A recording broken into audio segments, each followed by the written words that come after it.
Good morning, and welcome to another miserable episode of Diatribes from the Voice of Doom.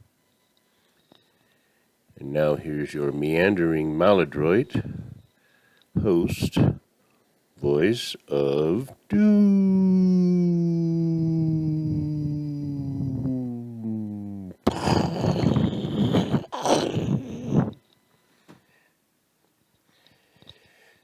Thank you, Mr. Announcer. And I'm back. I wanted to talk more about Petri Dish's appearance because they're so few and far between when he stands for more than an hour and tries to communicate. So there's more to comment on, but we've seen a lot of backlash already. Seen commentary, heard commentary, and it's all good. Woke up this morning after not sleeping much at night. I usually wake up at about 3:30 or 4 in the morning and can't sleep, so I turn on this YouTube next to me and watch the news. Get the early morning stuff or whatever. Just listen to whatever, and then I'll fall asleep again. And if I leave it on autoplay, then eventually I hear our last, and I mean final, president talking. I think, oh, it's a replay of some campaign speech, and then, no, I hear other people talking, and then I hear a bunch of squawking, and I realize it's a replay of the debates of 2020. So I listened to that just because it's kind of interesting in retrospect after a year of the worst chaos the United States has seen since the Civil War. Worse than that if you include January 6th. But it's interesting because you can see how far Petri Dish has fallen since his heyday when he was debating the last, and I mean final, president.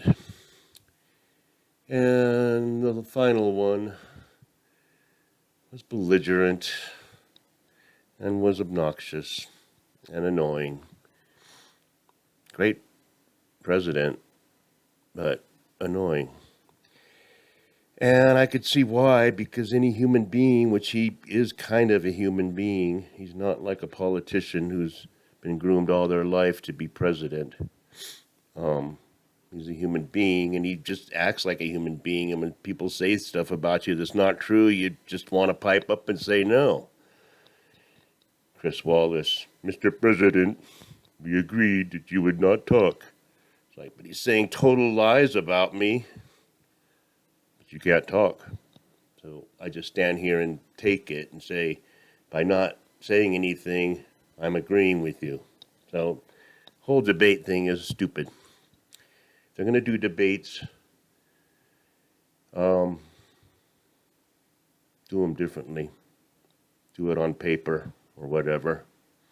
It'd be a good way to do it. Then people have to read their opinion, and if they know how to read, then maybe they can vote. Talking about voting, because it's a big issue. It's interesting because you hear what Petri Dish said in 2020, and then you see what's happened, and it's really kind of hilarious. You should look back on it. It's kind of fun. And the former, and I mean final, president, just doesn't, it was stacked against him for many reasons. People couldn't abide a regular person being president. We need our milquetoast, front window dressing politicians who just always play the middle, don't try to offend anybody. And now we have one that can't help but offend everybody. Can't stand watching I don't want to watch man in the street interviews anymore either. Because people's opinions make me wonder if my sanity is correct, because they say things that I just don't see. And maybe I'm wrong, and if I'm wrong, I wish they had mental institutions. We wouldn't have the mentally ill out there killing people, and then I could go into one, because obviously I'm seeing things wrong. These man in the street things. How is our president? Oh, they say president. How is the president doing? Well, he's doing a great job considering the mess he had to clean up. It's like, wait a minute. If what you're saying is true, then I'm not living in reality, so I should be taken off the street and put into a home. So I don't want to watch these people.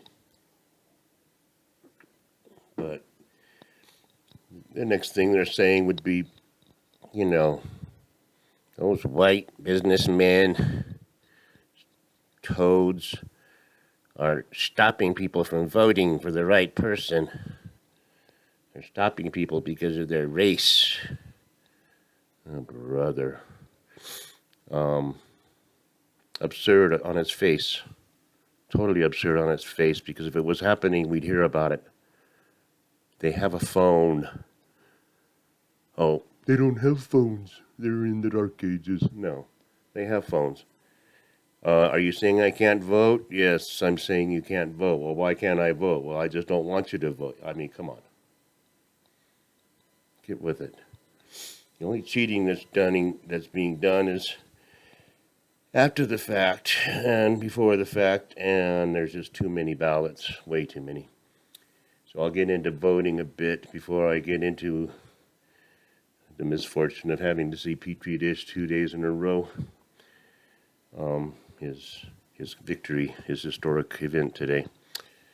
But before I do that, I'm on the voting subject, and it's a good one because there's not going to be an election as we know it in November. Certainly not one in 24.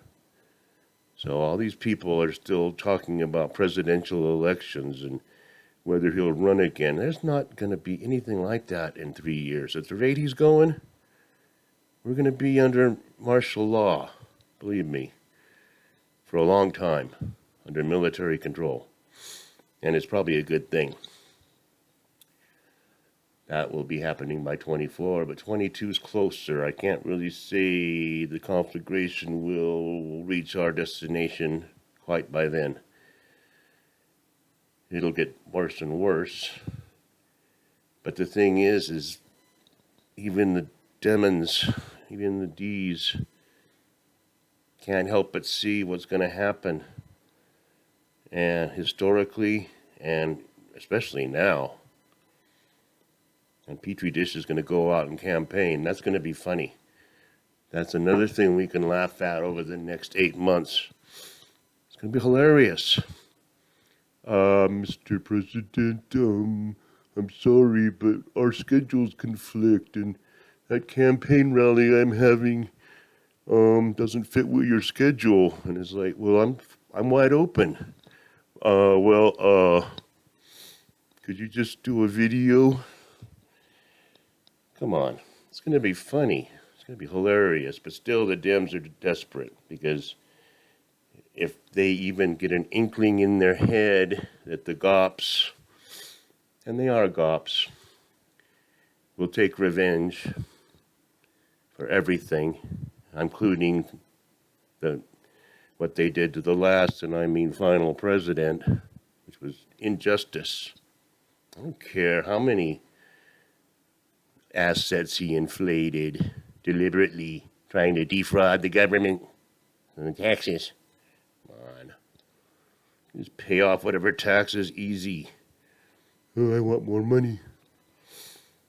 I mean, it's horrible the way it was happening, and if they wanted to do tit for tat, which I would,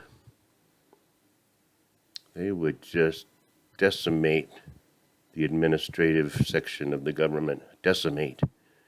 Up to and including bulldozing the whole frickin' house down. Give me a break, presidency. Yeah, the leader of the free world. Oh my God. People are delusional. I mean, people in general. I'm one of them. Like, come on. So, the bottom line is they can't have an election as we know them today, or knew them. You can't have the same chaotic election that we've been having over the last few years. We have to have it more chaotic. These Dems have to pull out all the stops to cheat because they got nothing to lose at this point. So they may as well cheat their asses off. So that's exactly what's going to happen. It's going to be a mess if there is an election in 22. Because I still stipulate that conflagration is on its way. So, I guess word got back to Petrie that he wasn't, he wasn't received so well for his, rare appearances doing a Q&A with the press. Apparently it didn't go as well as he thought it would, which he probably thought he did great, because he always thinks he did great. So he had to have a victory party today with the CEO of Intel to build a semiconductor factory in some state. I think it's Ohio. And that's all well and good. I'm sure the Taiwanese are very happy knowing that the leverage that they have with America is going away. But it'll take them a while to build the factories and stuff, and by that time it'll all be over. Ohio will probably be a smoldering pit. And it's hard to build semiconductors from a smoldering pit. So, but he had to have his little victory. I was kind of watching him in the background because you very rarely see him standing erect without a podium. And they all got their masks on. But the CEO is kind of leaning over and talking to Petri Dish and getting his attention about some, detail that this lady's talking about. And Petrie's kind of looking at him like, okay, but, you feel a power thing, like the CEO might feel like he's an alpha talking to Grandpa. And that's all good. They need twice as many semiconductors in a car that's based on electricity than they do on today's cars. So that means they need a lot of semiconductors and chips. And that's all good. I have looked into a little bit of the electric cars and don't like the fact that if you get in a wreck, they have to call a hazmat team out. So there will be your glitches. But they said that this is going to help the supply chain. And it's good. I mean, he's got to get something. He got to look back on something and say, I did something and I got Intel. I don't know if they're paying Intel money to build the factory, to build the chips, and then they end up making the money off the chips anyway. They don't pay the government back, but I would imagine there's some government money in there somewhere. I heard 90 billion. Some sort of an infrastructure for information and whatever he wants to put through. 90 billion, 100 billion, 300 billion. Pretty soon the world's going to say, hey, wait a minute, too much money, too much American money in the pot, and it's getting more worthless. Let's call it a day on that. But I still like that analogy. If the fat President Taft got into the first car ever built and then goes, this is going to take the world by storm. They're going to have cars everywhere in a few years. So shoot your horses now. Go out and shoot your horses and burn your carts. Well, we don't have enough cars yet. But if they shoot their horses and get rid of their carts, they'll have to buy a car. All right. I mean, this is a stupid analogy. It's kind of funny. They didn't do it that way, did they? And the cars did take over very shortly after it was invented. Very shortly. 10, 15 years after the first cars came out, they were everywhere. I don't think any president tried to push it. Go shoot the horses. Make way for the cars.